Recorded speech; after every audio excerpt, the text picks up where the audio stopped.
എന്ത് കഴിക്കണം അല്ലെങ്കിൽ ഭക്ഷണത്തിന്റെ ക്വാളിറ്റിയെക്കുറിച്ച് ഒരുപാട് കാര്യങ്ങൾ നാം കേൾക്കുന്നുണ്ടാകും. എന്നാൽ എപ്പോഴാണ് ഭക്ഷണം കഴിക്കേണ്ടത് എന്നതിനെക്കുറിച്ച് നാം എപ്പോഴെങ്കിലും ചിന്തിച്ചിട്ടുണ്ടോ?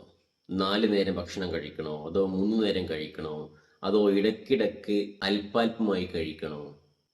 എപ്പോഴാണ് ഭക്ഷണം കഴിക്കേണ്ടത് എന്നതിനെക്കുറിച്ച് നാം ചിന്തിക്കേണ്ടതുണ്ട്. എപ്പോഴാണ് ഭക്ഷണം കഴിക്കേണ്ടത് എന്നതും ശരിയായ ആരോഗ്യം നിലനിർത്താൻ ആവശ്യമായ ഒരു കാര്യമാണ്.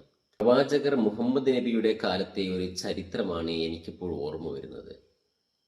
പ്രവാചക തിരുമേനിയുടെ മദീനയിൽ ഒരു വലിയ വൈദ്യൻ വന്നു. കുറച്ചു കാലം താമസിച്ചു. പക്ഷേ രോഗികളൊന്നും ആ വൈദ്യന്റെ അടുത്തേക്ക് വന്നില്ല. അവസാനം പോകാൻ നേരം ആ വൈദ്യൻ പ്രവാചകരോട് ചോദിക്കുന്നുണ്ട്, അല്ലയോ പ്രവാചകരെ, നിങ്ങളുടെ മദീനയിൽ രോഗികളൊന്നും ഇല്ലേ എന്ന്.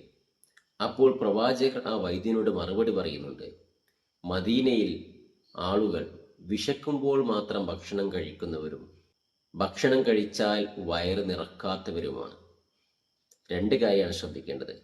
ഒന്ന്, വിശക്കുമ്പോൾ മാത്രം ഭക്ഷണം കഴിക്കുന്നവരാണ്. അങ്ങനെ ഭക്ഷണം കഴിച്ചാൽ വയറ് നിറക്കാത്തവരുമാണ്. ഇന്നത്തെ കാലത്ത് വിശക്കുമ്പോൾ ഭക്ഷണം കഴിക്കുക എന്ന് പറഞ്ഞു കഴിഞ്ഞാൽ ചിലപ്പോൾ നമുക്കത്ര ദഹിക്കില്ല. കാരണം ഇന്ന് വിശക്കുമ്പോഴേക്കും ആളുകൾക്ക് വയറിൽ അൾസറും അല്ലെങ്കിൽ ഗ്യാസിന്റെ പ്രശ്നമൊക്കെ ആയിട്ട് ഒരുപാട് കുഴപ്പങ്ങൾ പറയും. എന്നാൽ വിശക്കുന്നത് വരെ കാത്തിരിക്കണമെന്നില്ലെങ്കിലും നേരത്തെ കഴിച്ച ഭക്ഷണം ദഹിച്ചിട്ട് മാത്രം അടുത്ത ഭക്ഷണം കഴിക്കുക. അല്ലെങ്കിൽ കഴിച്ച ഭക്ഷണം ദഹിക്കാനുള്ള സമയമെങ്കിലും കൊടുത്തതിന് ശേഷം മാത്രം അടുത്ത ഭക്ഷണം കഴിക്കുക. അതാണ് ശരിയായ രീതി.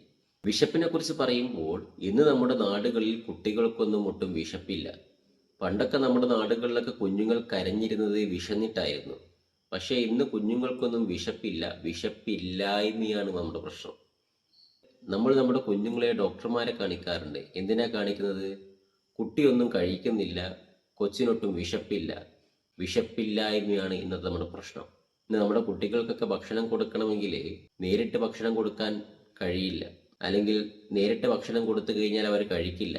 ഡോക്ടർമാർ ഒരു രോഗിയെ സർജറി ചെയ്യുന്നതിന് മുമ്പായിട്ട് ഒരു സെഡേഷൻ കൊടുക്കും. ഒന്ന് മയക്കിയിട്ടാണ് സർജറി ചെയ്യുക. അതുപോലെ ഇന്ന് നമ്മുടെ കൊച്ചുങ്ങൾക്ക് ഭക്ഷണം കൊടുക്കണമെങ്കിൽ ആദ്യം അവരെ ഒന്ന് മയക്കണം. അവർക്കൊരു സെഡേഷൻ കൊടുക്കണം. അങ്ങനെ കൊടുക്കുന്ന സെഡേഷനാണ് സാധാരണ മൊബൈൽ ഫോൺ. മൊബൈൽ ഫോണിലെ റീൽസും മറ്റു വീഡിയോസും കണ്ട് ആ ഒരു സെഡേഷനിലാണ് കുട്ടികൾ എന്തെങ്കിലും കഴിക്കുകയുള്ളൂ.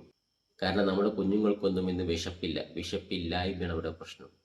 അപ്പോൾ ഭക്ഷണം എപ്പോഴാണ് കഴിക്കേണ്ടതെന്ന് ചോദിച്ചു കഴിഞ്ഞാൽ നേരത്തെ കഴിച്ച ഭക്ഷണം ദഹിച്ചു കഴിഞ്ഞിട്ട് വിശപ്പ് വരുമ്പോഴാണ് അടുത്ത ഭക്ഷണം കഴിക്കേണ്ടത്.